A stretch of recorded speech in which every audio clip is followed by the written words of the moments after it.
U.S. Secretary of State Antony Blinken says American officials have been in, quote, direct contact with Syrian rebel group Hayat Tahrir al-Sham.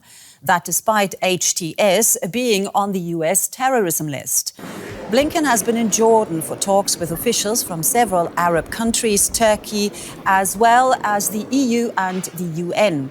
They've agreed to support a peaceful transition process in Syria and urge the country's new rebel leaders to protect citizens' rights. The Islamist group HTS has promised to govern inclusively after toppling Bashar al-Assad's dictatorship a week ago. So let's just listen to what Antony Blinken had to say. Yes, we've been in contact with HTS and with other parties. We're watching this very closely. As I said earlier, we're also communicating directly with those in positions of authority in Syria.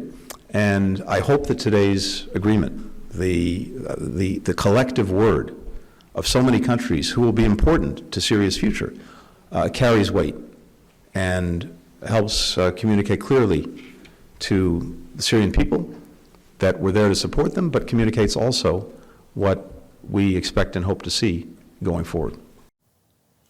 U.S. Secretary of State Antony Blinken there. And for more, I'm joined now by DW's Aya Ibrahim, who is in Damascus. So, Aya, there's a lot of international diplomacy going on, as we've just heard. And of course, it's been a week since the Assad regime has been toppled. Tell us, what's the mood in the Syrian capital now? Very much euphoric, as was the case about a week ago, but we are at the beginning of the week. And as you can see behind me, the Damascus traffic is now coming back in full force. And we can see everywhere as we walk through the streets of Damascus that normal life, some kind of normalcy is coming back. Schools are reopening today. Universities are reopening. Subsidies have been lifted off of fuel, so the price of transportation has gone up. But at the same time, inflation has gone down at the same time with the sort of uncertain situation that this new government might bring. There are, of course, we are hearing concerns from minorities, for example, about what the new Syria could mean for them. Because even though HTS has and HTS leadership have been making inclusive general statements about what the new government will look like, specifics, we've yet to hear specifics. But so far, things are coming back to normal. One thing that you wouldn't normally see here is people like me able to do their job on the streets freely. There are a lot of journalists here as well. And so that is something, Monica, that would have just simply been unbelievable a week ago, that this amount of journalists would be on the streets getting a sense of what life is like. This was simply unheard of under the Assad regime. Now, Aya, you already mentioned that HTS, of course, being also called a terrorist group by the United Nations and the US, and they are in charge of Syria now. And you mentioned about these sort of worries that some of the Syrian civilization or the people there have about what's in store for them.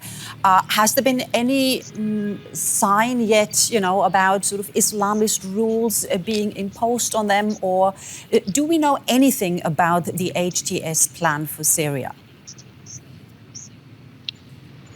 There haven't been any sort of, concerning signs on the ground here in Syria that would indicate that the HTS has some sort of sinister plans in store for Syria's minorities. But that doesn't mean that they're not concerned, because you have to keep in mind the history of this country and the history of how minorities have been treated.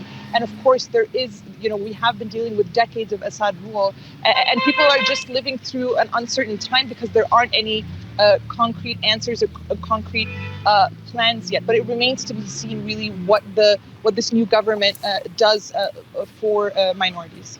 All right, so still uncertainty there, but we know that Israel continues to occupy a buffer zone in the Golan Heights and that it carries out airstrikes against military facilities near Damascus. Do we know how the HTS will deal with that?